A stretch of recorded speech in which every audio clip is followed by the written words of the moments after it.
오늘은 이제 사사시대이고요. 앞으로 두 분만 더 하면은 저희 이제 끝납니다. 그래서 저희 다음에 이제 왕국 시대로 가서 통일 왕국하고 분열 왕국 이렇게 우리나라랑 약간 비슷하게 국가가 둘로 나뉘어지거든요. 남과 북으로. 그래서 그렇게 하는 시대.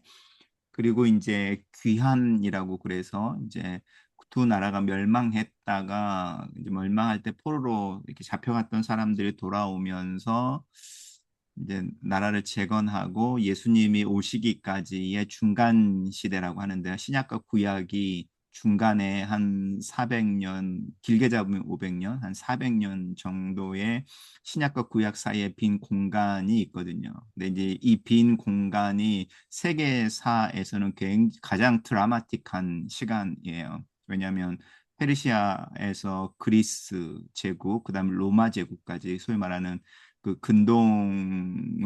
근동을 지배하는 제국이 세계적인 제국이 이렇게 바뀌는 시기이고 이 시기에 또 우리가 알고 있는 현자들이라고 하는 사람들이 있죠. 뭐 소크라테스에서부터 뭐 석가니, 공자니 이런 사람들이 다 중간 시대에 나타나거든요. 그래서 우리가 이제 신약하고 구약 교회에서는 이제 이 중간사를 잘 안 가르치는데 사실 신약하고 구약 사이에 이 400여 년이 좀 넘는 시간을 이제 얼마만큼 잘 이해를 하느냐, 그리고 그거를 세계사랑 연관을 시켜서 상황들을 이해하느냐, 이제 이게 중요해요. 왜냐하면 이제 그게 왜 꼭 우리가 이제 그 예수님의 탄생을 서기의 일년으로 잡으니까 왜 꼭 그때에 예수님이 오셔야 했는가라고 하는 이제 예수님의 탄생의 어떤 그 역사적 모먼트라고 하는 것에 대한 정당성, 하나님이 왜 예수님을 그때 보내셔야 했는가 이런 부분들이 그 세계사의 흐름 속에 나타나는 부분들이 있거든요. 그래서 저희가 그렇게 가면 좋을 것 같습니다. 그리고 이제 왕국 시대에 이제 그 성경의 대부분이 구약 성경의 대부분이 이 왕국 시대와 관련되어져 있거든요. 선지서들 17권이라고 하는 선지서들도 그렇고요. 그다음에 시가서라고 하는 거나 우리가 이제 그 유대인들은 문서라고 부르는데요. 문서라고 부르는 성경에 있는 작은 책들이 있어요. 예를 들어서 예레미야가 에스더 막 이런 거 룻기 이런 책들이 있는데 이제 그런 책들도 다 그 이제 비슷한 상황들하고 좀 연결하면은 이제 이야기할 수 있을 것 같습니다. 오늘은 저희가 사사시대 이야기할 건데요. 저희가 이제 계속해서 간단하게 알려드리는 건데요. 지도를 그리실 수 있어야 된다라고 하는 거예요. 성경을 이야기할 때 지도를 그린다. 제가 계속 강조하는 겁니다. 지중해이고요. 그렇죠? 갈릴리 호수, 요단강, 사해, 그렇죠? 그다음에 유브라데, 티그리스 이거를 이제 이해하기 쉽게 이티의 광선검, 여기가 이제 페르시아만인 거예요. 그다음에 이 밑에 삼지창처럼 나일강이 있고요. 그다음에 이 사이에 승리의 V자 뭐 이렇게 나오는 반도가 있는데 여기가 이제 홍해라고 하는 부분입니다. 이것만 이렇게 그리실 수 있으시면 되세요. 그래서 이거는 좀 애우고 있으셔야 되죠. 여기가 이제 지중해, 그렇죠? 그다음에 갈릴리 호수에서 밑으로 내려오는 게 요단강이고요. 사해인데 사해에서 이제 맨 마지막에 있는 도시가 부엘세바, 최남단에 있는 도시가 부엘세바이고요. 부엘세바이고요. 그 위로부터 이제 헤브론, 베들레헴, 예루살렘, 여리고가 이렇게 그냥 위로 이렇게 쭉 올라가는 거예요. 그다음에 가운데가 세겜이라고 하는 도시이고요. 그다음에 이제 맨 위에가 단이라고 하는 도시인 거예요. 세겜하고 베델 뭐 이런 데가 붙어 있고요. 이렇게. 야복강 같은 경우는 그냥 아무 데나 요단강에서 옆으로 이렇게 나오는 강 하나를 그리시면 이게 야복강 왜냐하면 야곱 이야기할 때 나오는 거니까 야복강 정도 그리실 수 있으시면 됩니다. 이제 승리의 V자에 있는 여기 이 부분이 이제 어 시나이 반도 시내산이라고 그래서 여기가 이제 시내산이 여기에 이렇게 있는 건 거죠. 여기가 이제 그 출애굽이라고 하는 부분이니까 이렇게 있고요. 그다음에 이제 우리가 구약을 읽으면은 나오는 민족들이 있는데 그 민족들이 여기 밑에 있는 사는 민족들이 에돔이라는 민족이에요. 에돔, 그다음에 모압, 암몬 이렇게 가는 거예요. 그러니까 정확하게 뭐 이렇게 밑으로 가면요. 에서의 후손인 거고요. 모압하고 암몬은 그 아브라함의 조카였던 롯의 후손인 거예요. 우리가 잘 알고 있는 소돔과 고모라가 이렇게 유황불에 멸망하던 날 밤에 롯의 가족이 천사의 인도를 받아서 탈출하잖아요. 그래서 뒤를 돌아보지 말고 이렇게 가라고 할 때 산으로 도망가는 중에 뒤를 돌아본 롯의 아내는 소금 기둥이 되고 산에 이제 롯과 두 딸이 이렇게 피해 있게 되는데 거기서 이제 롯과 딸 사이에서 난 아들들인 거죠. 그게 이제 모압하고 암몬이에요. 밑으로 내려가는 거예요. 그래서 에서의 후손인 에돔 사람들, 그다음에 모압과 암몬이라고 하는 이제 롯의 가족이니까 결국 창세기에서 나오는 이야기이잖아요. 그리고 이제 이 사람들은 그래도 어쨌든 연관이 되어져 있는 사람들인데 이 해변가에 모여 이렇게 있는 이 그룹이 있어요. 여기가 이제 블레셋이라고 하는 민족이에요. 되시죠? 그래서 블레셋이라고 하는 민족은 진짜로 그 히브리인들이나 유대인들하고는 아무런 상관이 없는 이민족인 거예요. 그래서 이 블레셋의 영어 이렇게 본토 발음이 이렇게 그 필립 뭐죠 이렇게 블레셋이어서 블레셋이 영어로 바뀌면 팔레스타인 이런 식으로 발음이 나요. 그래서 이제 왜 우리가 지금 있는 이 이스라엘의 땅을 팔레스타인 지역이라고 부르게 되는가라고 할 때 블레셋의 후손들이고 그 블레셋이란 이름 때문에 그렇습니다. 이해되시죠? 이 정도로 이해하시면 될 것 같습니다. 혹시 지도랑 관련해서 혹시 질문 있으시면요. 그래서 이 지도는 눈 가리고도 눈 감고도 그냥 그리실 수 있으셔야 돼요. 우리가 이제 뭐 이게 성경 자체였어요. 신약도 그렇고 구약도 그렇고 결국은 이 지도 안에서 다 일어나는 거였어요. 그래서 이제 창조 시대라고 하는 첫 번째 시대가 여기 어디 있었을 거라는 거잖아요. 그렇죠? 아니면은 그 에덴에서 나오는 강이 네 개가 나오는데 그 강 하나가 유브라데고 티그리스고 나머지 강 하나가 나일강을 의미하고 그다음에 강 하나가 이쪽 어디에 아라비아 사막 쪽 어디에 흐르는 강이었을 거라고 추정을 하는데 세 개는 정확하게 아는 거예요. 유브라데, 티그리스. 그러니까 에덴 동산에서 강이 중앙에서 강이 네 개로 흘렀다 이렇게 말할 때 이 강이 유브라데, 티그리스, 나일강 그리고 하나의 제4의 강이 있는데 이 강이 이제 어 그 아라비아 사막 어디에 지금은 묻혀져 버린 이제 강일 거다 말라버린 강일 거다 이렇게 추측을 하면 에덴이라고 하는 게 사실은 이 지역 전체를 의미하는 어디일 수도 있고요. 근데 일반적으로는 이제 유브라데와 티그리스라고 하는 곳에서 왜냐하면 갈대아 우르가 여기에서 시작하거든요. 그래서 갈대아 우르에서 하란으로 들어와서 이제 애굽에 정착하는 게 창조에서 족장의 이야기인 거고요. 그렇죠? 족장 시대. 그다음에 애굽을 출애굽해서 가나안 땅에 들어가는 게 이제 출애굽, 광야, 정복 시대까지가 이렇게 들어오는 거죠. 그래서 이제 우리가 이야기하려고 하는 사사기라든지 사사 시대랑 또 통일왕국, 분열왕국의 시대는 다 이제 여기에 들어와서 시작하는 거를 의미하는 겁니다.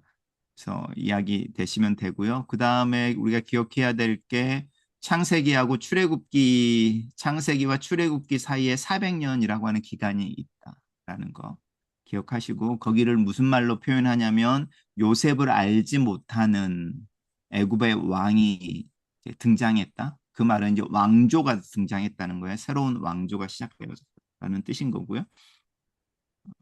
이제 그 애굽의 그 이집트의 역사 속에서는 요셉이 재상이 됐을 때 또한 새로운 왕국이었을 거다. 힉소스라고 하는 이방 민족이 애굽을 정복해서 자기네 왕조를 징기스칸이 중국을 정복해서 청나라를 만드는 것처럼 그런 시대의 초기에 요셉이 애굽의 왕이 됐을 거다라는 거예요.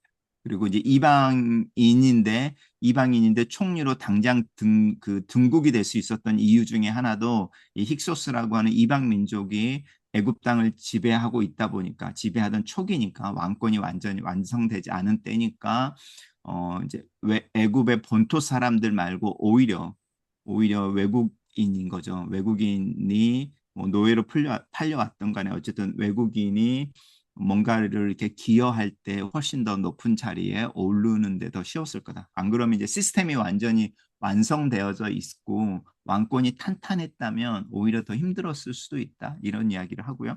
그래서 이제 흥미로운 게 뭐냐면 요셉이 7년의 풍년 동안 재산을 모아놨다가 풍년이 끝나고 7년의 흉년이 왔을 때 이제 곡식을 백성들에게 나눠주는데 나눠주는 조건이 뭐냐면 그 백성들이 가지고 있던 농지를 국유화시키는 거였어요. 그래서 곡식을 나눠주는 것만큼 땅을 다 국유화시키죠. 국유화시킨다는 이야기는 그 바로라고 하는 애굽의 왕의 소유가 되게 하는 건 거잖아요. 왜냐하면 그때는 뭐 국유화라고 하는 게 다 왕 거니까.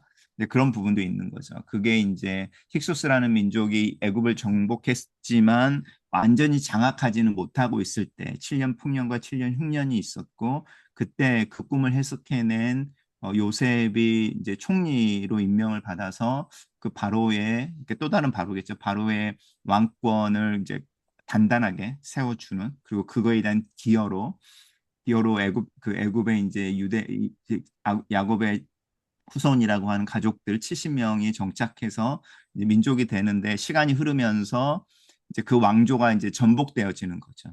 힉소스가 세운 제국이 없어지고 애굽에 있던 원래 애굽에 살던 사람들이 이제 정권을 다시 쟁취해내면서 이제 애굽 사람들이 보기에 유대인들은 자신들을 지배했던 왕조에 협력했던 사람들이 되는 거죠. 그러니까 정치적으로 이게 소위 말하는 반역자, 자기네들 대항했던 이런 사람들이 되는 거고, 그래서 이제 요셉을 알지 못하는 왕이 생겼을 때에 유대인들이나 이제 그때는 이제 히브리인들이라고 그래요. 히브리인들을 배제하고 또 그들이 더 숫자가 많아지면 우리한테 위협이 될 거라고 그래서 남자아이들을 죽이게 되고 막 이런 일들이 일어나는데 그게 창세기와 그 출애굽기 사이에 말하고 있지 않는 400년의 시간 속에 나오는 것인 건 거죠.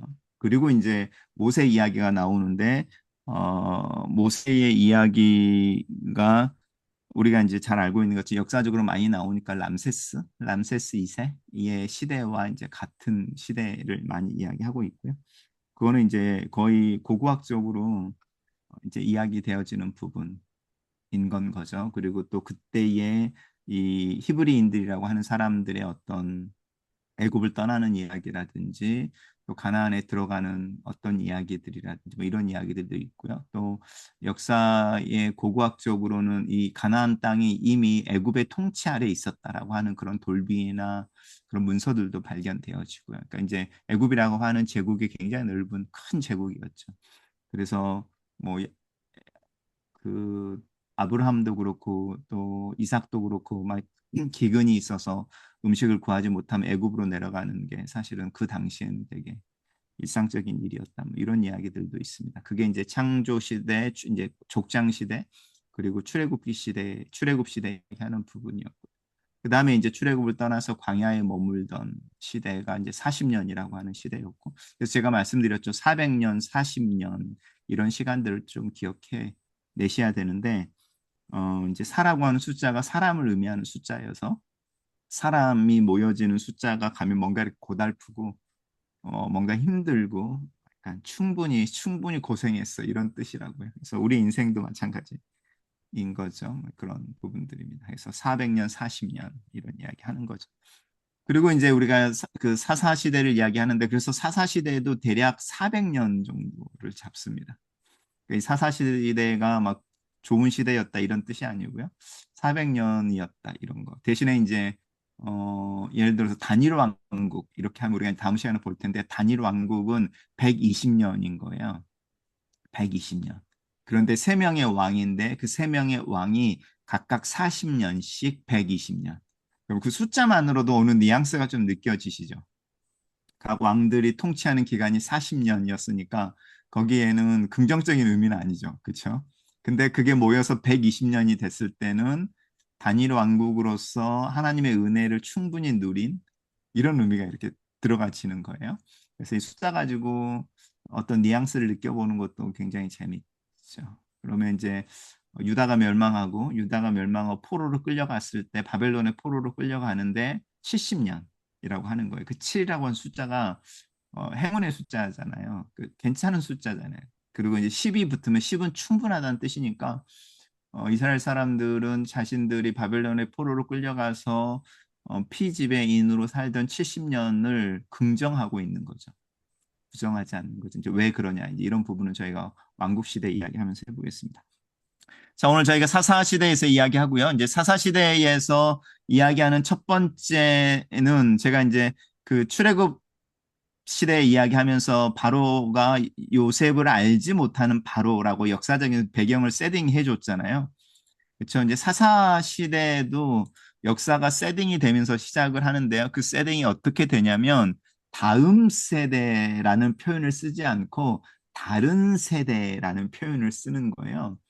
그래서 이제 그 뭐냐면 우리가 이야기하는 정복 시대에 여호수아와 갈렙 우리가 알고 있고요. 그다음에 그 가나안 땅을 정복하고 그리고 열두 부족들에게 그것을 뭐라고 이렇게 배분하고 그다음에 이제 여호수아가 이스라엘 백성들을 모아놓고 너희들 하나님만 섬기기로 결심해라. 이제 이런 이야기하고 그리고 그렇게 여호수아 앞에서 우리는 하나님만 섬기겠습니다를 약속했던 출애굽의 2세대라고 하는 세대의 사람들이 다 죽고 그 다음에 제너레이션인 거죠. 그러면 이 사람들은 뭐라고 해야 되나요? 이렇게 출애굽 3세대일 수도 있고 그 다음에 이제 그 가나안 땅에 정착한 2세대인 거죠. 이해되시죠? 2세대인데 2세대가 정복 시대의 그 다음 세대라고 부르지 않고 그러니까 the next generation이 아니라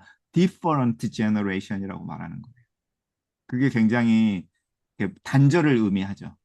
그러니까 자기네 아버지들이 우리가 지난번에 봤던 길갈이라고 하는 곳에서 자신들의 정체성이 할례로 정체성이 회복되어지고 유월절을 지키면서 하나님이 언약을 약속을 지키시는 분이라는 걸 기억하고 그리고 약속의 땅을 정복해내기 위해서 전쟁에 들어가고 그리고 그 전쟁으로 말미암아 이제 정복했던 그 이야기들 그리고 그 이야기를 알고 있는 사람들인 거잖아요. 왜냐하면 이상하게 그 정복 시대 때는 하나님이 이스라엘 사람들한테 기념비를 자꾸 만들게 하잖아요. 요단강을 건널 때에도 요단강 안에서 돌들을 12개를 취해다가 그걸로 기념탑을 쌓아. 그리고 이게 무슨 돌이에요? 라고 막 아이들이 물어볼 때마다 요단강을 건너는 이야기를 해줘. 약간 이런 이야기 하는 것처럼. 근데 이제 그럼에도 불구하고 이제 사사기가 시작되어지면서 다른 세대라고 하는 세컨 제너레이션이 나온 건 거죠. 그래서 사사 시대의 맨 시작은 어떻게 시작하냐면 여호수아가 죽고 이제 그 정복을 이제 하기 위한 큰 전쟁은 끝났지만 이제 전투를 하는 거죠. 전투를 하고 그런데 이제 그 전투를 해서 가나안 땅을 완전히 정복하지 못했다라는 말로 사사기가 시작해요. 그러니까 되게 우울하게 시작하죠. 여호수아가 죽었고 그다음에 여호수아가 죽은 후에 여호수아와 함께 했던 큰 전쟁은 이겼는데 각각의 주어진 땅에서 작은 전투들을 통해서 그 땅을 완전히 정복하는 일에는 얘네들이 실패해서 원래는 몰아내야 하는 가나안 사람들이 결국은 이스라엘 백성들 사이사이에 껴서 살게 됐다. 라고 하는 부분으로 사사기가 시작하고요. 이제 그러면서 그 다음 세대들은 다른 세대가 돼버리는 거죠. 다른 세대라는 거죠. 사사기의 시대는 정복 시대의 사람들과 후손이라고 말하지 않고 다른이라는 표현을 써서 단절시켜 버린다라고 하는 게 사사기의 시작인 거죠. 그래서 이제 사사기라고 하는 부분입니다. 그래서 보시면요, 그 후에 일어난 다른 세대 이렇게 이야기하죠. 그러면서 사사기 1장, 2장까지 이렇게 오면서 약간은 이렇게 되게 암울하게 이야기를 하는데, 이제 정복하는 일에 실패했다. 이런 말로 시작을 하는 거예요. 그리고 이제 사사라고 하는 사람들이 나오는 거죠. 사사 시대 때 저희가 이제 중요한 개념으로 이야기하려고 하는 부분인데요. 보시면요. 자, 저희가 이제 얼른 보시면은요. 이제 창조 시대에서 족장, 출애굽기, 광야, 정복, 그다음에 이제 사사 시대로 오는데 배경은 사사기이고요. 그리고 주요 사건들로는 사사 시대니까 사사라고 하는 사람들, 특별히 이제 그 역할을 하고 있는 사람들인 건 거죠. 거기가 이제 코어가 되고요. 그다음에 이 사사 시대는 하나의 패턴을 말하고 있어요. 이 패턴이 이제 되게 중요한 패턴이에요. 순종하면은 하나님의 복을 받고 불순종하면 하나님의 징계를 받는다라고 하는 건데요. 그것의 패턴이 사사기에서는 계속 반복되어져요. 이거를 이제 악순환 이렇게 말하는데요. 그 다음에 이제 사사기에서 시대 400년의 시간을 한 단어로 표현하는데요. 왕이 없어서 사람들이 각자 소견에 옳은 대로 행했다라고 말하는 말로 사사기의 400년의 시간을 정리하고 있어요. 각자 소견에 옳은 대로. 그다음에 왕이 없었다. 이제 왜냐하면 다음에 이제 우리가 말하는 왕국 시대로 넘어가려고 하잖아요. 그래서 사사 시대인 거죠. 그리고 이제 사사 시대 때 중요한 인물이 룻이죠. 여기는 롯이 아니고 룻이고요. 그 다음에 사무엘이에요. 우리 그 이야기는 나중에 한번 해보겠습니다. 그래서 사사 시대 때 우리가 기억해야 되는 기본 개념은 사사들이 누군 거냐, 어떤 사람들인 거냐. 그 다음에 사사기 통해서 계속적인 패턴이 나오는데 사사들이 등장할 때마다 패턴이 나오는데 그 역사의 패턴이 어떤 거냐. 그 다음에 이제 사사기 400년을 한 문장으로 말할 때 사사기에서 반복되면서 나오는 표현이 있는데 그것 그리고 이제 사사기에 별처럼 캄캄한 밤에 별처럼 반짝이는 두 사람이 있는데 그게 롯하고 사무엘이라고 하는 부분입니다. 그래서 우리 이 네 개념을 중심으로 사사시대를 이야기해 보겠습니다. 그래서 오늘은 조금 빨리 끝날 수도 있습니다. 자, 그래서 사사시대라고 하는 부분은요, 그 different generation, different한 generation이라는 말로 시작을 하고 있고요. 그러면서 이제 사사들이 등장하는데 사사들은 뭐 다 기억할 필요는 없어요. 저희가 알만한 사사 혹시 아시는 분 있나요? 사사? 유명한 사람. 삼손이요. 삼손. 그죠? 삼손이죠. 네. 삼손이 대표적인 사람이고요. 삼손이 대표적인 사람이고요. 그 다음에 이제 기드온 정도. 그 다음에 이제 우리가 어쨌든 그 사사들이 나오는데 그 중에 뭐 유명한 여자 사사 하나, 드보라 정도 이렇게 알면은 되는 것 같아요. 그래서 이렇게 다 알 필요는 없고요. 그냥 삼손하고 기드온, 드보라 이 정도? 이 정도로 아시면 되고요. 그 다음에 이제 이 사사들이 꼭 정확하게 역사적인 순서대로 기록되어졌다. 그렇게 말하기는 조금 어려운 게 있어요. 그래서 그냥 사사들의 이야기들을 이렇게 이야기하고 있고요. 삼손이 맨 마지막 사사는 아니고요. 삼손이 이제 맨 마지막에 등장하고 삼손 다음에 등장하는 사람이 사무엘인데 그 사무엘이 맨 마지막 사사예요. 되시죠? 사무엘이 마지막 사사고 그래서 사무엘까지 사사로 칩니다. 그래서 이제 삼손 이야기는 우리가 알고 있으니까 드보라 이야기는 아마 다 좀 아실 거고 여자 사사이고요. 드보라는 하나님의 말씀을 가르치는 걸 즐겨하던 여자 사사였고요. 그 다음에 이제 그래서 드보라가 직접 이스라엘 백성들을 끌고 전쟁에 나가지는 않아요. 되시죠. 그래서 드보라와 함께 전쟁에 나가는 사람이 등장하고요. 그 다음에 드보라 시대에 음, 있었던 일들에 이제 여러 사람이 등장하는데요. 보시면요. 그래서 드보라와 발락이라고 하는 사람이 등장하는 거죠. 그 부분은 뭐 나중에 정확하게 보시면 알 것 같고요. 그래서 사사 중에서 저희가 기억해야 될 사사는 뭐 이 세 사람 정도인데 이제 특별히는 기드온하고 삼손 정도 아시면 되죠. 사사는 어떤 사람들이냐면 영어로는 이제 저지들이라고 해서 재판하는 사람들이다 이렇게 표현을 하는데요.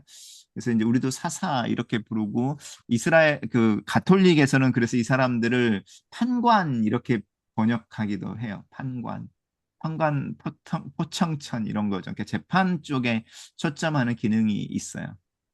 근데 이제 이 사사들은 이스라엘의 정치적인 지도자들이면서 군사적인 지도자들이고요. 옛날에는 이 사람들의 가장 큰 역할이 재판이었거든요. 그래서 솔로몬이 위대한 왕이었다라고 말할 때 재판하는 모습으로 나타나잖아요. 그렇죠? 솔로몬의 지혜를 이야기할 때 솔로몬 앞에 한 아이를 데리고 온 두 엄마, 서로 자기 아이라고 주장하는 그 엄마 사이에서 그 문제를 어떻게 재판하느냐로 보여주는데 그게 왕이라는 뜻이기도 하는 거예요. 솔로몬이 왕이어서 그런 재판들을 하게 되는 거죠. 왜 사사를 이야기할 때도 재판이라고 하는가, 재판관 이렇게 이야기하는가라고 할 때 그 당시에 리더십들이 하는 일이었어요. 모세가 제일 많이 했던 하루를 그 거의 하루를 사용하면서 가장 많이 했던 일이 결국은 재판이었어요.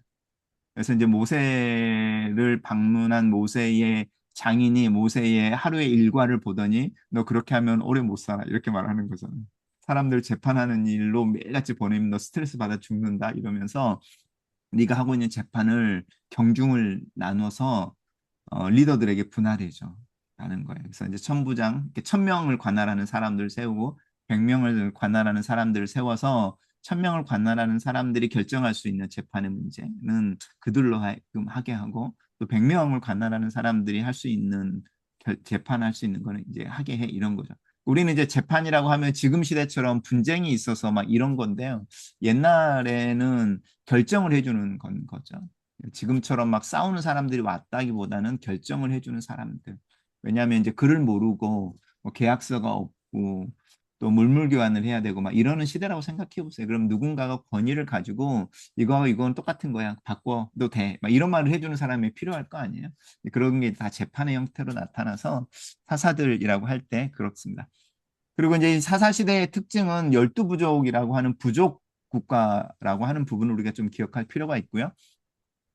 저희가 이제 열두 부족 이야기 할 때 네 명의 배다른 형제들이라고 말씀드렸잖아요. 야곱의 아내가 네 명이었고 그 네 명에게서 태어난 열두 아들이었잖아요. 그 열두 아들들이 열두 부족이 되는 거잖아요. 그래서 이제 그 열두 아들 중에 제가 말씀드렸던 레이라고 하는 네 번째 아들과 요셉이라고 하는 11번째 아들이 빠지고 그럼 10명이잖아요. 거기에 요셉의 두 아들인데 요셉의 두 아들들은 요셉이 이집트 여자와 결혼해서 낳은 하프 유대인들인 건 거죠.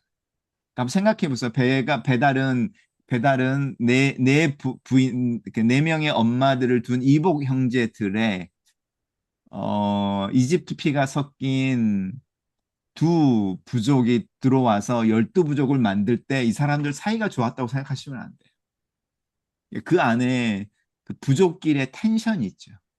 우리 집안도야, 집안만 해도요. 저희 아버님 형제들이 5형제이거든요. 5형제인데 그 5형제 사이에 있는 텐션이 장난이 아니거든요.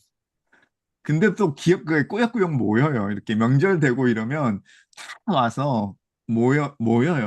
모이고 근데 항상 끝은 밤 한 10시, 11시쯤 되면은 한바탕 이제 싸우시고요. 12시 뭐 이러면 이제 다들 이렇게 막 각방에 흩어져서 주무세요.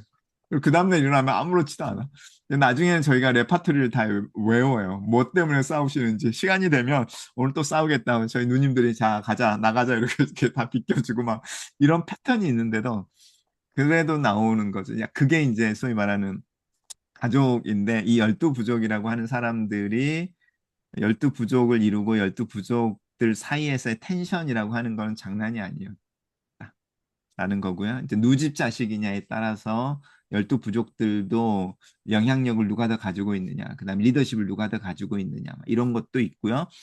영토를 어쨌든 이제 같이 끼고 사는 부족들하고 멀리 떨어져 사는 가족 그 부족들하고 또 사이가 이렇게 다를 거 아니에요, 그렇죠?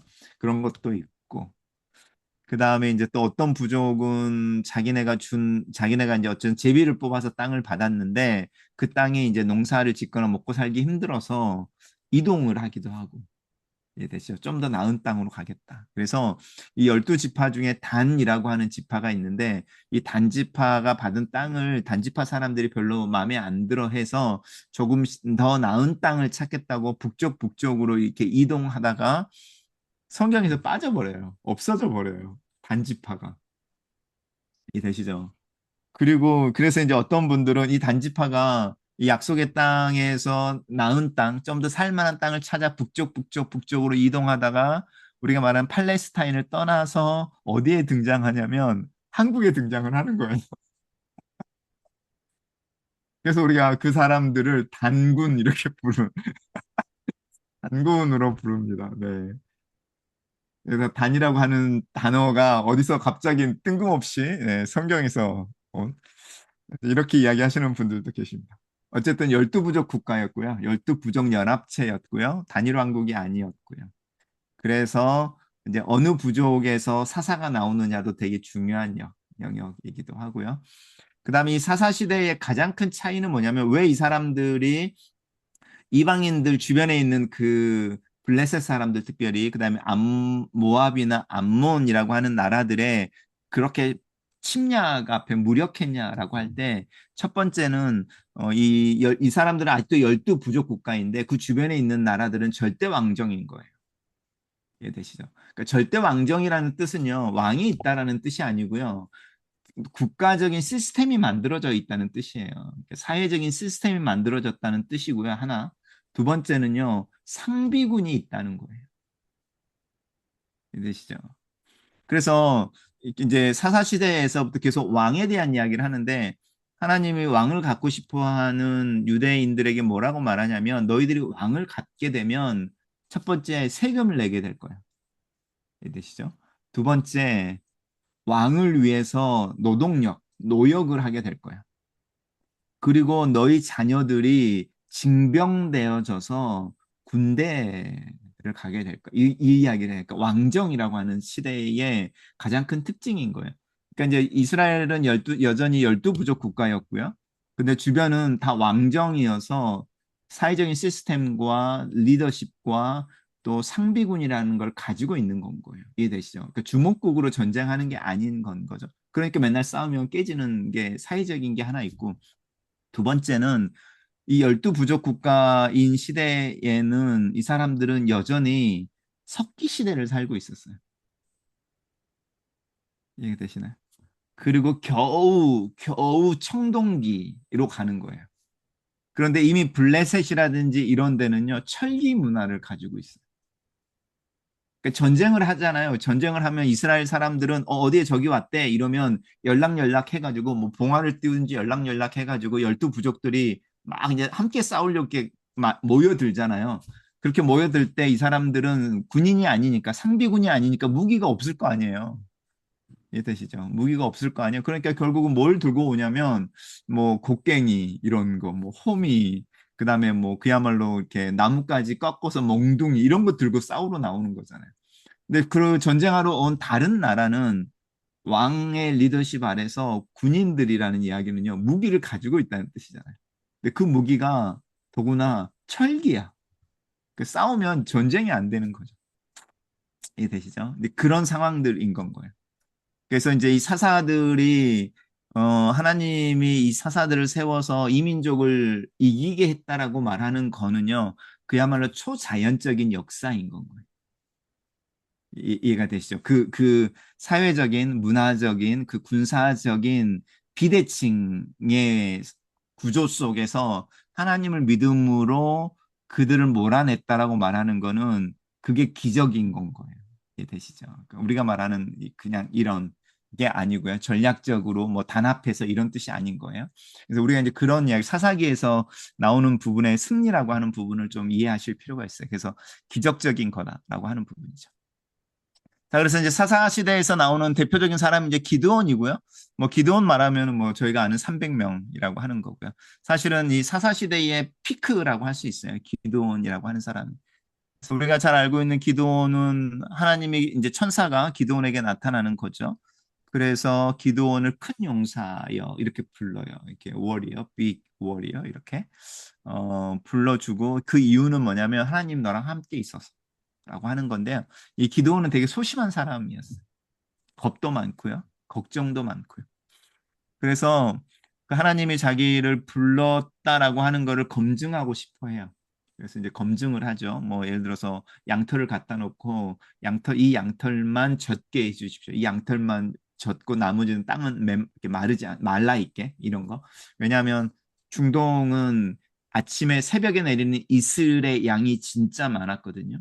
그래서 중동에서 이 팔레스타인에서 농사를 짓는다고 할 때 비로 농사를 짓는 게 아니고 아침에 내리는 이슬로 농사를 짓는 거예요. 그만큼 이슬의 양이 많은 건 거죠. 그래서 이제 그 성경을 읽다 보면 비가 아니면 가뭄 이야기할 때 비가 안 내렸다라는 것도 있고요.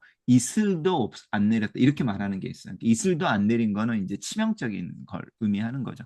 어쨌든 그래서 이제 기도원이 그런 식으로 아침 이슬이 내릴 때 자기가 갖다 놓은 양털만 안 젖게 아니면 젖게 이런 식으로 해서 이제 하나님의 뜻을 시험하기도 하고요.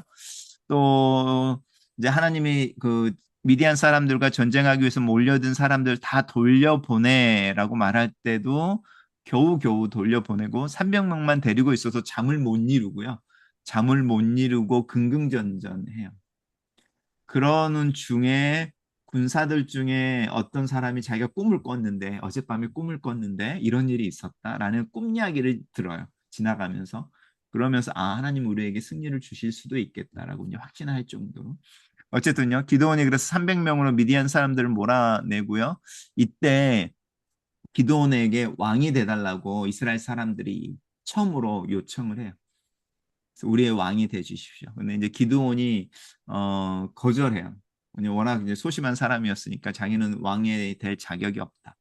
그런데 어, 그 대신에 이스라엘 사람들한테 금이나 이런 장식품들을 가지고 오게 해서 금으로 원래는 대제사장이 입어야 하는 옷을 만들어요. 그리고 그 옷을 약간 주술적으로 이렇게 좀 사용을 해요. 아무튼 이러면서요. 그래서 기드온이 처음으로 이스라엘 백성들이 너 정도면 더구나 300명으로 뭐 미디안 사람들을 몰아냈으니까 우리들의 왕이 돼달라라고 요청을 받은 사람이고 아니 안 하는 거죠. 그리고 이제 이 기드온이 아들들이 있었는데 아들들이 40명이 넘게 있었는데요. 어, 그 중에 이제 아들 하나의 어떤 사건들이 있어요. 이거는 사사기를 읽어보시면 좋을 것 같아요. 그래서 이 아비멜렉이라고 하는 사람이 있는데 이 사람이 이제 기드온의 아들인데 자기가 그러면 내가 우리 아버지 대신에 너희들의 왕이 되어 줄게. 약간 이렇게 이야기하는 사람이었어요. 근데 이제 자기 욕심에 스스로 이제 망하게 되는 게 있죠. 근데 되게 이렇게 계략가였고 야심가였는데 그래서 자기가 왕이 되기 위해서 기드온의 아들들인 거죠. 이복의 형제들을 다 죽여요. 막 약간 이런 일들도 막 있고 그래요. 어쨌든요. 기드온이라고 하는 사람이고. 그다음에 우리가 알고 있는 게 삼손인데요. 삼손은 나시린이라고 하는 게 되게 유명하죠. 그러니까 나시린은 뭐냐면 보통 이스라엘 사람들이 하나님 앞에 소원한 게 있을 때 하나님 나에게 이런 일들을 이루어 주시면 내가 이렇게 이렇게 할게요라고 하는 거 있죠. 그래서 하나님 앞에 소원이 있을 때 보통 사람들이 나는 내가 3년 동안 머리를 안 자르겠습니다. 한 3년 동안은 술을 안 먹겠습니다. 이렇게 소원해서 하나님 앞에서 뭔가 이렇게 좀 자신들의 행동으로 하나님께 어필하려고 하는 사람들이 있는데 그런 사람들을 나시린이라고 불렀어요.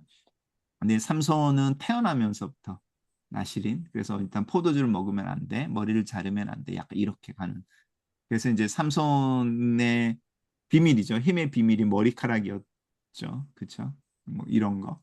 근데 삼손이 되게 그 재밌는 피겨이고요. 그 다음에 이제 힘이 되게 센 거 우리 알고 계시죠?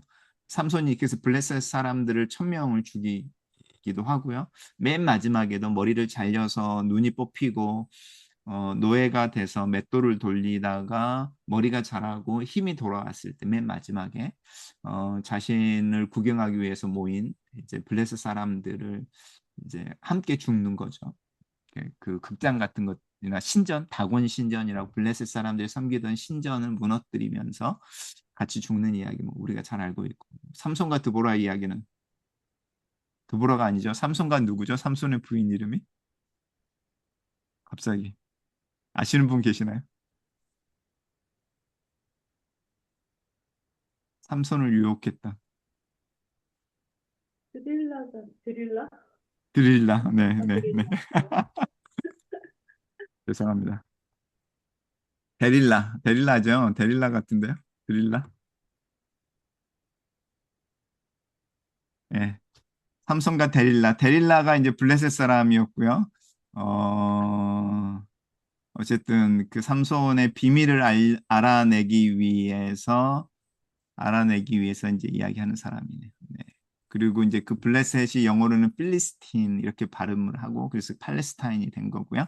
아무튼 그래서 이제 머리 자르는 이야기 뭐 그다음에 삼손이 이때 했던 되게 유명한 속담 수수께끼라고 하는 거 강한 것에서 이렇게 먹는 자에게서 먹을 게 나오고 강한 자에게서 단 것이 나왔다. 이게 그 목에 약간 이런 수수께끼.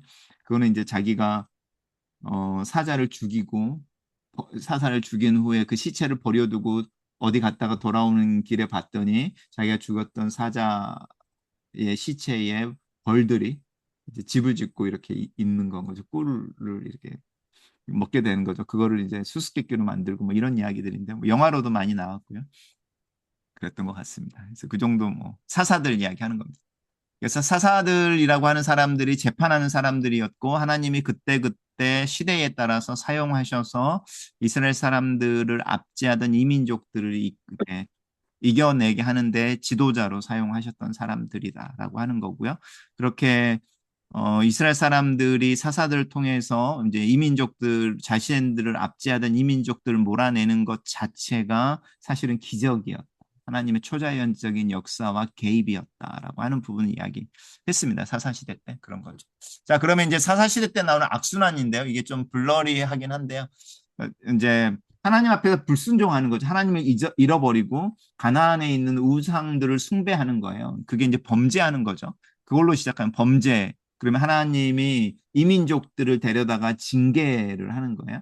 그럼 그 징계를 받으니 뭐 이제 울부짖겠죠. 너무 아파요. 너무 힘들어요. 뭐 우리를 구해주세요. 이렇게 하나님 앞에 회개하고 울부짖으면 하나님이 사도들을 통해 이렇게 사사들을 통해서 구원하시고 그러면 이제 이민족이 물러갔으니까 평화의 어떤 기간이 있겠죠. 그렇죠? 평화가 있고 평화가 있으면 다시 우상 숭배를 하거나 하나님이 아닌 주변에 있는 가나안 신들을 섬기게 되고 그러면 또 하나님이 징계하시고 이렇게 가는 그게 이제 악순환인 건 거예요. 이해되시죠? 반역, 징계, 그 다음에 이제 회개, 그리고 사사들을 통한 구원, 다시 반역 이렇게 나가는 부분이에요. 이게 이제 악순환으로 가는 거예요. 그렇게 이제 악순환을 가면서 점점 시대가 타락해져 가는 거예요. 타락해져 가는데요. 타락해져 가는 시대를 이제 그 사사기는 뭐라고 말하냐면 각자 소견에 오른 대로 행했다라고 하는 거예요. 근데 각자 소견에 오른 대로 행했다라고 하는 게 무슨 뜻이냐면요. 법이 없었다라는 뜻이에요. 그러니까 법이 없었다는 뜻을 왕이 없었다 이렇게 말하거든요. 그래서 죄를 이제 성경에서 규정해 낼 때 죄를 규정해 낼 때 sin을 이렇게 스테인먼트로 규정해 내는 게 있거든요. 그래서 이제 특별히 신약으로 이렇게 넘어오면은 이런 식으로 죄를 이렇게 그 정의하는 거죠. 데피니션을 내리는 거죠. 그게 첫 번째가 뭐냐면 죄는 무법이다 이거예요. 죄는 무법이다. 법이 없는 게 죄다. 이게 첫 번째거든요. 법이 없는 게 죄다라고 하는 건 뭐냐면요. 자신이 법이라는 뜻이에요. 그죠? 그러니까 불법과 무법은 같은 건 거예요. 그리고 불법, 무법, 내가 법 이렇게 가는 거죠. 그게 이제 3단 논법처럼 가는 3단계인데요. 사실은 하나인 건 거예요. 내가 법이어서 내가 아닌 다른 것들은 법이 아닌 건 거죠. 이해되시죠? 그러면 통일된 법이 없으니까 무법지대가 발생하는 거죠. 그러니까 이해되시죠? 법이 없으니까 불법인 거고요. 이렇게 가는 게 있습니다. 그래서 우리가 죄를 이야기할 때 이겁니다. 그러면 이제 다시 돌아오면은 우리가 이제 하나님의 말씀을 우리의 법으로 삼는다라고 할 때 여기서 벗어나는 방법인 건 거죠. 그래서 이제 각자의 소견대로 옳은 대로 행했다. 이것은 법이 없었다. 그리고 왕이 없었다는 거 연관되냐면 왕이 그 법을 만든 사람이니까 이해되시죠? 그래서 왕이 없으니까 법이 없는 거고 법이 없으니까 각자 사람들이 자신의 소견대로 자신의 법이 돼서 이제 행동을 하게 되는 거죠. 그래서 이제 권위라고 하는 부분이 없게 되고 극단의 이기적인 어떤 모습들이 나타나고 이제 그거를 드러내는 이제 사사기에서 이야기하고 있는 에피소드가 있는데 그 에피소드가 대표적인 게요. 대표적인 게 세 가지인 건 거예요. 세 가지. 첫 번째가 이제 내전인 거예요. 내전인데요. 길르앗 사람들과 에브라임 사람들 사이에서의 전쟁이라고 하는 부분인데요. 이때 이제 입다라고 하는 사람이 등장해요. 이 사람들 이제 사사로 인정을 받는데요. 그래서 이제 입다가 주일학교에서는 뭘로 제일 유명하냐면 전쟁에 나가서 전쟁에서 이기기 위해서 하나님한테 서원하는 거죠. 하나님이 이 전쟁에서 이기게 해주시면 내가 고향으로 이렇게 돌아갔을 때 나를 환영하러 나온 첫 번째 사람을 하나님께 드리겠습니다. 그거 자체가 되게 무법적이죠. 왜냐하면 하나님 앞에 산 사람을 제물로 드리겠다는 뜻이잖아요. 그러니까 그만큼 하나님에 대한 지식이 없던 시대인 건 거죠. 사사라고 하는 사람. 근데 이 사람 자체가 출신 자체가 약간 깡패? 아니면 폭력배 약간 이런 사람이었어요. 근데 이제 힘이 세고 싸움을 잘 하니까 동네 사람들이 이 사람을 이제 군사적인 지도자로 데려다가 전쟁에 나가게 하고 전쟁에 나갔을 때 그 서원을 하고 돌아올 때 자기 앞에 달려오는 사람이 자기 딸이었던 건 거죠. 그래서 이제 우리는 주일학교에서나 교회에서는 입다 이야기할 때 함부로 소원하지 말 것. 하나님 이거 해주시면 내가 이렇게 해줄게요라고 잘못 말하는 사람이 어떤 대표. 그래서 자기 딸을 하나님 앞에 제물로 드렸다 이렇게 이야기하는. 그나마 의리는 있었던 것 같죠. 약속은 지키려고 하는.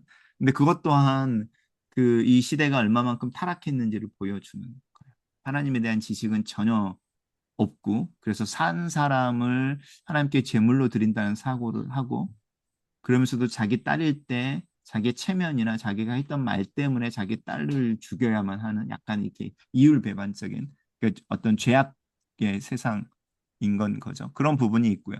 그 다음에 하나는 이 레이 사람인데요. 레이 사람이 자기의 첩하고요. 여행을 하던 중에 베냐민 사람들이 살던 베냐민 지파에 살던 사람들의 땅에 들어갔는데 거기 안에서 이제 그 소위 말하는 성적으로 윤간을 당하고 죽어요. 밤새 윤간을 당하고 죽어요. 그러니까 이 사람이 자기 죽은 첩이죠. 자기가 사랑했던 여인인데 그 여인의 몸을 토막을 내는 거예요. 시신은 토막을 내서 12부족한테 보내요. 그러니까 이제 그 시신의 토막 시신을 받은 이 12부족이 화가 나서 그 일을 그 범죄를 그 자행한 베냐민 지파를 이제 공격하러 와서 전쟁을 하는 거죠. 11대 1로. 그래서 이제 그것도 12부족끼리 간의 전형적인 어떤 도덕적인 어떤 패락의 이렇게 어떤 타락의 극치의 모습 이렇게 가는 부분들도 있어요.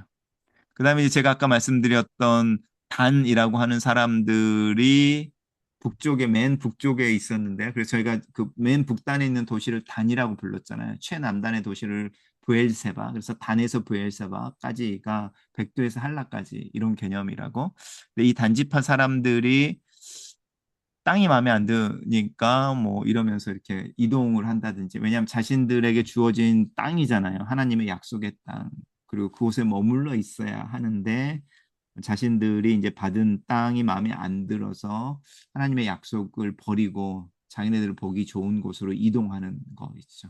스스로 언약을 깨어버리는 거. 근데 이런 게 왜 중요하냐면요. 성경에서는 이 언약이라고 하는 거를 되게 강조하거든요. 그래서 자연 법칙을 하나님이 자연과 맺은 언약으로 표현한다고 말씀드렸잖아요. 그렇죠? 아침에 해가 뜨는 것 하나님이 해와 맺은 약속을 지키고 있어서라는 거예요. 왜 우리가 이 지구 위에 살면서 그래도 내일이라는 말을 할 수 있는가? 예수를 안 믿는 사람도 그거는 그들 안에 하나님이 이 자연과 맺은 약속을 지키고 있어서라고 하는 무의식이 있는 건 거예요.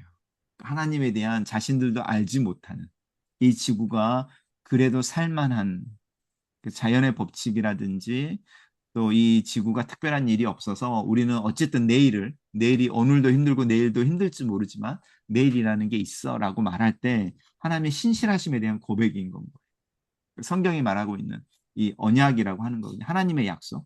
근데 그 약속을 인간들이 깨뜨릴 수 있냐라고 할 때 이 단지파가 깨버리는 거죠. 그 언약 자체를. 그래서 하나님이 자신들에게 준 약속의 땅을 떠나버리는 거예요, 스스로. 그리고 이제 그렇게 떠나니까 성경에서 사라져 버리죠. 완전히 사라져 버리죠. 약간 이런 일들도 사사기 시대에 나옵니다. 그래서 이제 사사 시대의 특징인 거예요. 각자 소견에 오른 대로 왕이 없이 행하고 그 말은요 불법 무법의 시대라는 뜻이에요. 되시죠? 질문 있으면 그때 하셔야 됩니다. 근데 이제 사사 시대 때 우리가 기억해야 되는 두 사람이 있는데 하나가 룻이고요. 한 사람이 사무엘이에요.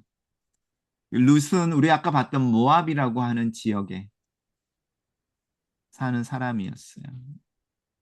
이방 사람이라는 거죠. 그렇죠? 그래서 룻기가 이제 되게 중요하고요. 교회에서는 이 룻기를 며느리와 시어머니의 시월드라고 하는 곳에 평화를 가져온 이야기로 많이 이야기하는데요. 사실은 이 룻기의 코어의 핵심은 환대예요, 환대. 그 나오미라고 하는 이 어머니를 룻이 따라요. 그쵸? 며느리로서 따랐다 이렇게 보기보다는요. 그 환대라고 하는 것과 관련해서 따라요. 그리고 이 어머니하고 룻이 다시 자기네 고향으로 돌아올 때 베들레헴이라고 하는 곳으로 돌아올 때 동네 사람들이 이 두 사람을 환대해 줘요. 환영해 줘요. 그 남편 잃고 둘 다 남편을 잃은 거죠. 둘 다 남편을 잃고 과부가 돼서 돌아온 나오미와 이방 며느리인 룻을 동네 사람들이 환대해 줘요. 그리고 이제 보아스라고 하는 사람이 이제 등장해서 룻과 보아스 사이에서 이제 오벳이 나오고 그다음에 이제 다윗이 나오는데 이 보아스가 환대하죠. 그러니까 선의를 가지는 거예요. 선의를 가지고 자신에게 주어지는 역할보다 조금 더 엑스트라 마일이라고 하는 부분들을 해요.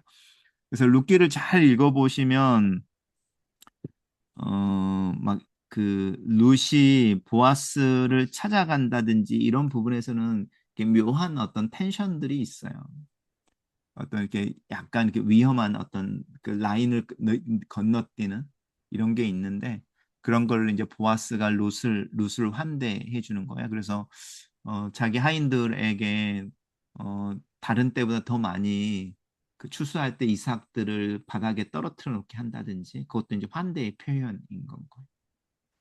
그래서 이제 룻기라고 하는 부분 속에 이 룻이라고 하는 사람이 그 다음에 나오미라고 하는 룻의 어머니가 그리고 이 나오미가 살던 고향이라고 하는 곳에 베들레헴 사람들이 그리고 보아스가 이 시대에 사람을 챙겨주는 거죠. 사람을 챙겨주고 그들의 슬픔에 그들의 필요에 이렇게 반응해주는 이야기가 밑에 깔려 있어요.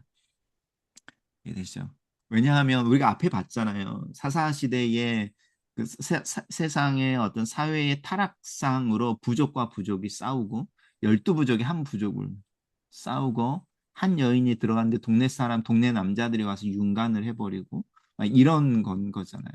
그러니까 막 사람이 사람을 먹느냐 먹히느냐 막 이런 관계로 이렇게 가는 무법의 시대에 이렇게 사람처럼 환영해주고 필요에 대해서 민감하게 해주고 살게 해주고 막 이런 이야기들이 사실 룻기 안에 이렇게 있는 거예요. 서로 신뢰해주고 이런 이야기를 두 여인의 이야기로 이렇게 되게 담담하게 이렇게 풀어가고 있는 약간 이렇게 뭐라고 그러죠? 가요로 이야기하면은 약간 뭐 그 사랑의 이야기들처럼 나오는 이야기예요. 발라드 같은 느낌의 어떤 성경에 있는 이야기라고 할 수 있어요. 그래서 룻기의 이야기가 그렇게 나오고요. 이제 룻기가 그렇게 나오면서 다윗과 연관을 시키는 게 이제 통일왕국으로 가려고 하는 거죠. 사실은 다윗 이야기를 하려고 룻이 나오는 거죠. 그래서 이 다윗이 그런 면에서 이렇게 순수 혈통이 아닌 거잖아요. 그렇죠. 순수 열두 부족이라고 하는 순수 혈통이 아닌 건 거죠. 이해되시죠? 그리고 다윗이 왕이 됐을 때에 열두 부족의 왕으로 단번에 올라가지를 못해요. 이제 그런 이야기라든지 왜 무시를 당하는가라든지 이런 이야기들이 이 다윗이 가지고 있는 유전적으로 아니면 가문에서 가지고 있는 이방 사람이다 하는 부분들이 이렇게 있죠.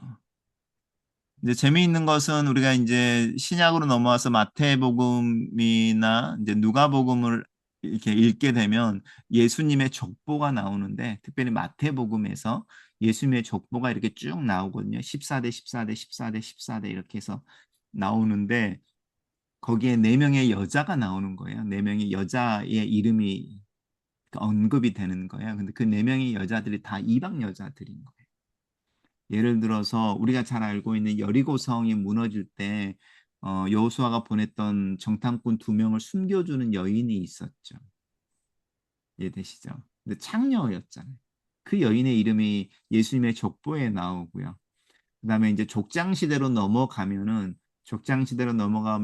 야곱의 아들인 유다가 자기 며느리와 이렇게 동침해서 아들을 쌍둥이를 낳는 이야기가 나오거든요. 그 여인이 예수님의 족보에 등장하고요. 이 룻이 예수님의 족보에 이렇게 등장을 하는 거예요. 이런 식으로 이방의 여자들 아니면은 근데 이렇게 그 당시에 이렇게 용납하기 힘들었던 사람들, 이제 이런 사람들이 여인의 이름으로 들어와서 예수님의 족보 안에 이렇게 들어가 있어요. 그럴 때 이제 왜 그 네 명이 특별히 더 들어가게 되는가, 막 이런 부분들도 성경 공부하시거나 이렇게 나중에 구글한테 물어보시면 뭐 예수님의 족보에 등장하는 뭐 이방 여인들과 그들의 의미는 뭐 이렇게 물어보시면 답을 찾으실 수 있을 겁니다. 루시고요. 그 다음에 이제 우리가 알고 있는 사람이 이제 사무엘인데요. 사무엘이 이제 마지막 사사인 거고요. 마지막 사사라고 하는 거고요. 그 마지막 재판도 아니었다고 할 수 있죠. 그리고 이제 이 사람이 이제 왕정의 문을 열어주는 사람인 건 거예요. 그리고 이제 다윗한테 기름 부음을 한 사람, 또 사울한테 뭔가 이야기를 하는 사람, 이제 이런 사람으로 되게 중요한 사람이고요. 이제 사무엘 이야기를 하려고 하면 결국 엄마 이야기를 해야 되죠.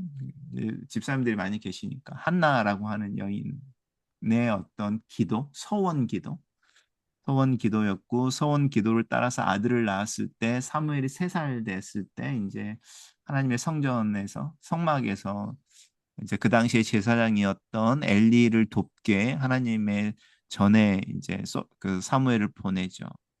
그리고 이제 사무엘이 처음으로 하나님의 음성을 들을 때 사무엘아 사무엘아 이렇게 부르는데 그 음성을 들을 때마다 하나님이 자기를 부른다고 생각하지 않고 엘리가 자기를 밤중에 부른다. 그래서 이제 엘리한테 달려가서 부르셨어요. 이러니까 내가 너 부른 적이 없는데 그러니까 세 번째 이제 두 번째 그렇게 오고 세 번째 왔을 때 이제 엘리가 알아차리는 거죠. 그래서 다시 네 이름을 누군가가 부르면 말씀하십시오.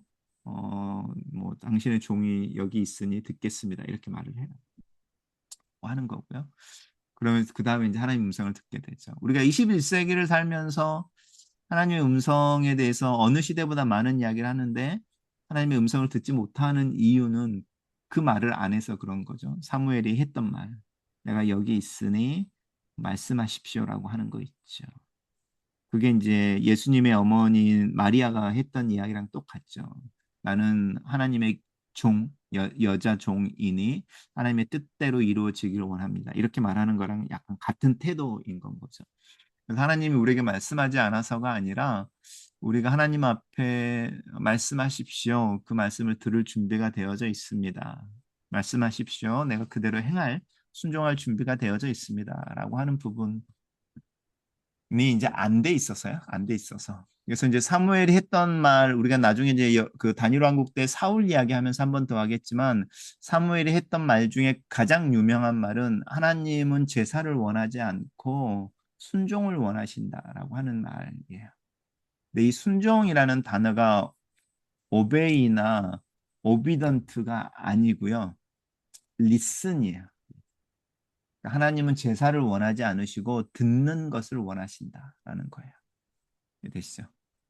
근데 그 듣는 거를 왜 우리 한국 성경에서는 순종으로 바꿨냐면 똑같죠. 우리가 우리 애들한테 말 좀 들어라 이렇게 말할 때 그 말 좀 들어라라는 말이 귀 열어 이런 뜻이 아니잖아요. 그렇죠? 말 좀 들어라 이 말은요. 내가 좀 하라는 대로 좀 해라 이 뜻이잖아요. 이해되시죠? 그 마음을 담아서 이렇게 하나님은 제사가 아니라 당신의 말씀을 듣는 걸 원하신다. 이 말을 순종을 원하신다. 제사보다 순종이 낫다. 이렇게 번역을 한 것 같아요. 우리 정서에는 그 말이 맞는데 저는 약간 그 본문을 볼 때마다 그냥 그대로 쓰지. 듣는 걸 원하신다. 그렇게 쓰고 밑에 각주를 달지. 뭐 예를 들어서 부모의 마음으로 읽어봐. 약간 이렇게. 근데 이제 제사보다 순종이 낫다라고 이렇게 우리가 해석을 해버리니까 두잉에, 두잉에 초점을 맞추는데요. 아니요, 이렇게 말씀하십시오, 듣겠습니다라고 하는 태도에 초점이 맞춰지는데요. 그게 이제 사무엘 이야기의 코어 중에 하나라고 할 수 있죠. 그래서 사무엘은 실로라고 하는 자기 고향에 있으면서 이제 열두 부족들이 살고 있는 이스라엘을 돌아다니면서 이제 하나님 말씀을 가르치고 하나님의 예언을 성취했던 사람들이고요. 그래서 이제 사무엘이 돌아다녀서 자기네 동네에 오면 동네 사람들이 다 긴장하는 거예요. 우연히 들렸을 리가 없잖아요. 하나님 우리한테 뭐 혼내는 이야기라든지 아니 우리한테 뭘 하라고 하는 건가? 뭐 약간 이런 부담감이 있죠. 그 목사가 전화할 때 아니 왜 목사님이 갑자기 전화를 약간 이렇게 부담스러운 것처럼 약간 그런 부담을 많이 가지고 있었던 것 같아요. 어쨌든요.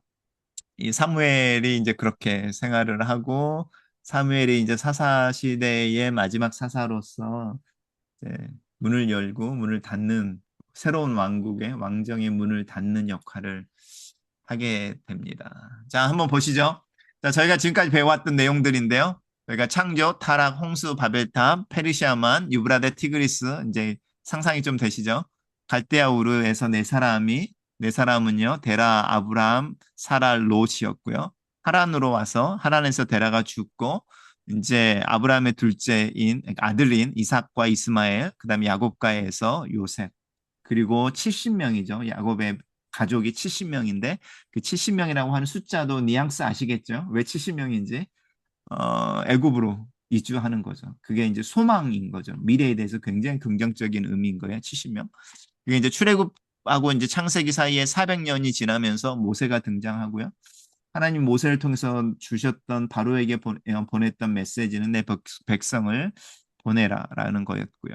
그것에서 거절하자 10개의 재앙이 시작하는데 맨 마지막에 재앙이 6월절이라고 하는 이스라엘 그러니까 애굽에서 태어난 모든 생명의 첫 번째 생명이 죽는 밤.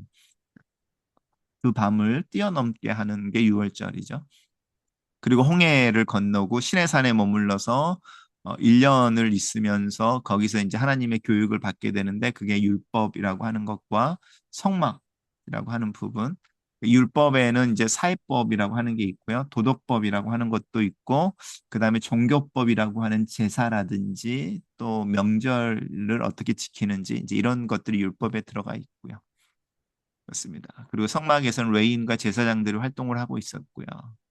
그리고 이제 그 신해산을 떠나기 전에 인구 개수를 하는데 인구 조사를 했더니 20세 이상의 전쟁에 나갈 수 있는 사람들이 60만 명이었다라고 하는 거죠. 인구 조사. 그게 이제 민수기잖아요. 광야 시대로 들어가는 거.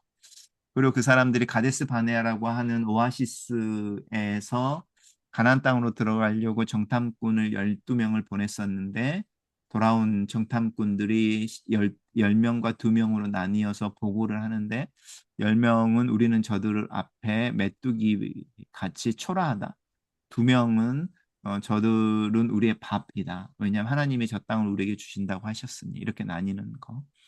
근데 이스라엘 사람들이 10명의 보고에 마음이 흔들리게 되고 그때 이제 40년의 광야의 방황 시간이 되고 거기서 이제 애굽을 떠날 때 20세 이상이라고 하는 인구조사에 해당됐던 사람들이 다 죽게 되고 다시 다시 이제 40년이 지나고 인구조사를 했더니 다시 60만 명이 되어지는 두 번째 인구조사가 비슷한 그게 이제 우리가 말하는 광야 시대 민수기의 이야기인 거죠. 그리고 이제 그때 그렇게 두 번째로 세컨 제너레이션으로 60만 명 이상이 됐던 그 강야 그 애굽을 떠난 세컨 제너레이션이 여호수아와 갈렙이라고 하는 최연장자들이겠죠. 왜냐하면 나머지는 다 죽었으니까 여호수아의 지도를 받아서 요단강을 건너고 가나안 땅을 인천 상륙작전처럼 중앙을 나눠서 먼저 정복하고 북쪽 연합군하고 한 번 싸우고 남쪽 연합군하고 한 번 싸워서 이제 가나안 땅을 정복하게 되죠. 그리고 이제 제비를 뽑아서 12부족에게 자신들이 살아야 하는 땅을 주게 되는 거예요. 그게 이제 분배인 거고요. 그 다음에 이제 우리가 알고 있는 사사기가 시작되어지는데요. 사무엘이 먼저 나와버렸네요. 죄송합니다. 사사들이 나오고요. 사사들은 재판관들이고요. 그렇죠? 그다음에 타락하면은 징계를 받고 회개하고 하나님께 도움을 요청하면은 사사들을 통해서 구원하신다라고 하는 그렇죠? 어, 이야기의 순환이 이렇게 계속 반복되어지는 400년의 기간을 우리가 사사시대라고 이야기하죠. 특징은 이제 각자의 소견대로 행했다라고 하는 그 불순종인 거죠. 그래서 악순환이라고 하는 부분은 불순종, 압제, 회개, 구원, 사사를 통해서 구원이라고 하는 악순환이 반복되어지는 거고요. 각자의 소견에 오른 대로 행하던 시대에 사무엘과 롯은 하나님의 뜻 안에 그래서 하나님을 섬기는 일과 하나님의 법 안에서 살아가려고 애를 쓰는 사람들로 등장을 한다. 밤하늘의 별처럼 이제 이렇게 이야기하는 부분이 저희가 지금까지 해왔던 창조 시대, 족장 시대, 출애굽과 광야 시대, 정복 그리고 사사 시대까지 오는 내용입니다. 자, 여기까지 하고 혹시 질문이 있으시면요. 질문이 있으시면 한번 해보시죠. 다른 이야기도 좋고요. 저희가 지금까지 이야기했던 내용들 중에도 좋고요. 뭐 성경에 대한 이야기도 좋고요.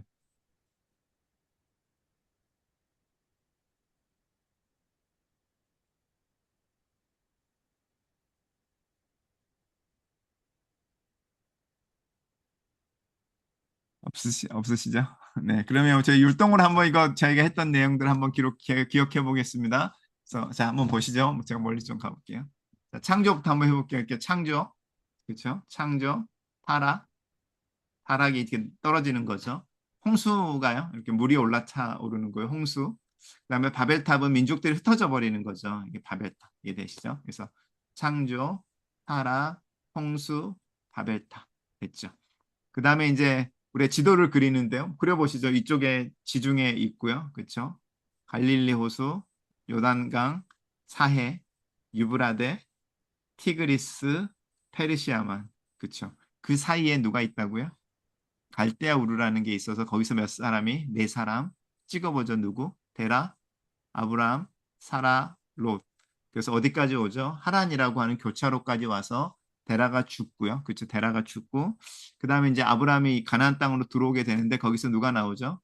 이빨 보여야 되죠. 이렇게 이삭, 이스마엘. 네, 이가 보여야 됩니다. 이삭, 이스마엘. 그다음에 이제 에서는 털이 많으니까 야곱은 뺀질이 이렇게 야곱이고요. 야곱, 그렇죠? 그다음에 이제 요셉이 나오는데요. 요셉이 나와서 요셉이 70명을 데리고 어디로 가죠? 애굽으로 가는 거예요. 그다음에 애굽에 가고 창세기가 끝나는 거죠. 그리고 이제 400년이 지나는 거죠. 400년이 지나서 모세가 등장하는 거예요. 지팡이 모세가. 그래서 하나님이 주신 내용이요. 내 백성을 보내라. 내 백성을 보내라라는 거고요. 10개 재앙이 나오죠. 10개 재앙. 마지막에 6월절이요. 6월절이 이제 그 지나가는 거예요. 패스오버.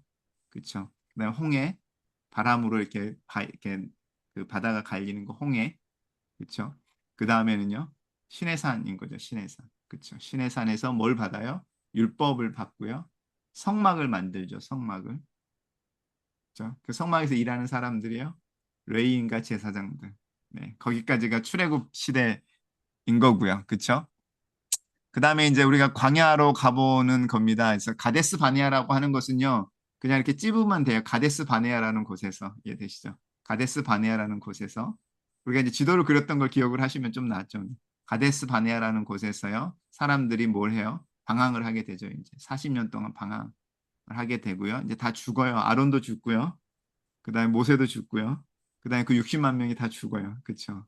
그게 이제 이렇게 광야 시대인 거죠. 그다음에 이제 정복 시대로 가면은 그 사람들이 우리가 말했던 갈릴리 호수의 요단강 동쪽에 멈추게 되잖아요. 그렇죠? 거기서 이제 리더가 나오는데 그 리더가 여호수아인 거예요. 여호수아는 약간 군인이니까 여호수아. 그렇죠? 그다음에 요단강을 건너서 여리고가 무너지죠. 여리고. 예, 죄송합니다. 여리고가 무너지고요. 가서 이렇게 가나안 날 이렇게 쭉 중앙을 나눠서 정복하고요. 그다음에 이제 분배하는까 정착. 예, 거기가 저희가 말하는 이제 그 정복 시대까지 가는 겁니다. 그리고 이제 우리가 악순환이라고 하는 부분이 있죠. 이제 우리가 이제 사사 시대로 와서 사사 시대들은 사사들이 먼저 등장하잖아요. 그렇죠? 사사들이 등장하는데 사사들이 망치를 두드는 거니까 사사들이죠. 이게 좀 헷갈리긴 한데요. 헷갈리긴 한데 그냥 가시죠. 그래서 망치를 두드리는 거예요. 사사들. 이해되시죠? 사사들. 그 다음에 각자의 소견에 오른 대로. 네, 각자의 소견에 오른 대로. 네.